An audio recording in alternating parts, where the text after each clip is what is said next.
व्यक्त करता सुना चाहता हूँ कि कली छोटी है, निराशा का द्योतक है, लेकिन फिर भी फूल को डांटती है। क्या कहती है सुनिएगा कि फूल से बोली कली क्यों व्यस्त मुरझाने में है, फूल से बोली कली क्यों व्यस्त मुरझाने में है, फायदा क्या गंध और मकरंद बिखाराने में है। तुमने अपने मनमोहक पंखुड़ियों की छटा क्यों खोल दी, तुमने अपनी उम्र वातावरण में क्यों खोल दी। तू स्वयं को बांटता है जिससे तू खिला, किंतु इस उपकार के बदले में तुझको क्या मिला। मुझको देखो, मेरी सब खुशबू मुझे में बंद है, मेरी सुंदरता है अक्षय, अनछुआ मकरंद है। मैं किसी लोलुप भ्रमर के जाल में फंसती नहीं, मैं किसी को देखकर रोती नहीं, हंसती नहीं। मेरी छवि सहज झरना है, संचित जलाशय है, सहज झरना नहीं। मुझको जीवित रहना है, तेरी तरह मरना नहीं।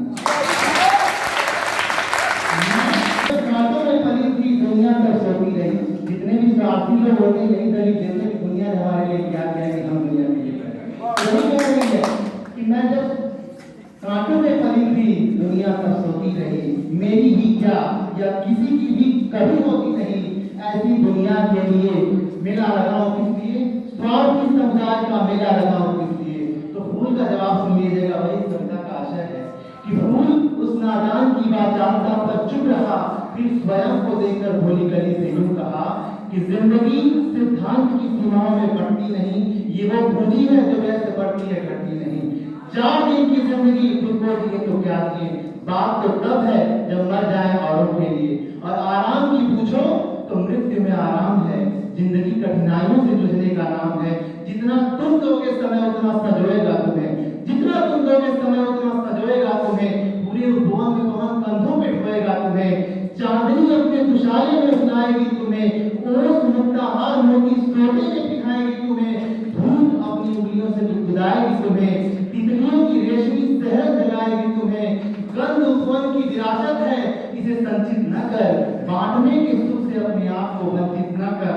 और एक गेहूं का जो दाना होता है वो बड़ा होता है जो पिस जाता है, या वो बड़ा होता है जो बीज बन जाता है।